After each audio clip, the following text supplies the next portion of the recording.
இன்றைக்கு ஒன்றிய அரசுக்கு அது சத்தமே இல்லாம செஞ்சிருவீங்க. அதுதாங்க உங்களுடைய சாதனை. எப்படி ஓட்டுல எலெக்ஷன்ல சத்தமே இல்லாம வந்தீங்களோ அது போல சத்தமே இல்லாம சரண்டர் ஆயிடுறீங்க.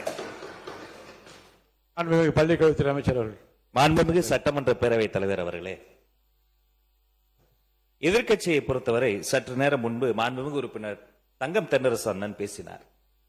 உண்மையிலேயே அரசியல் வேறுபாடுகளை எல்லாம் தாண்டி அதில் பெற்றுக்கொள்வதற்கும் கற்றுக்கொள்வதற்கும் எண்ணற்ற செய்திகள் இருந்ததை நாங்கள் இளம் தலைவர்கள் குறித்துக் கொண்டோம்.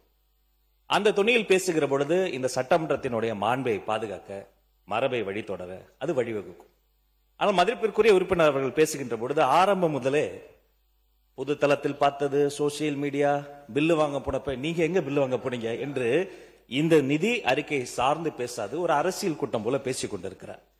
மீண்டும் அவருக்கு நான் தெளிவுபடுத்த ஆசைப்படுகிறேன். தோற்றதற்கு காரணம் இன்ஸ்டாகிராமா எலெக்ஷன் ஓட்டிங் மிஷினா என்று பார்க்காமல் அவர்களை சீராய்வு செய்து கொள்வதுதான் அவர்களுக்கு நல்லது, அவர்களினுடைய வருங்காலத்திற்கு நல்லது. அதை விடுத்து சம்பந்தம் இல்லாமல் பொது தளத்தில் கிடைக்கக்கூடிய செய்திகளை வைத்துக் கொண்டு அப்படி பேசுவது மரபல்ல என்பதை உங்கள் வாயிலாக மாண்புமிகு உறுப்பினருக்கு நான் தெரியாது. மாண்புமிகு பொதுப்பணித்துறை அமைச்சர்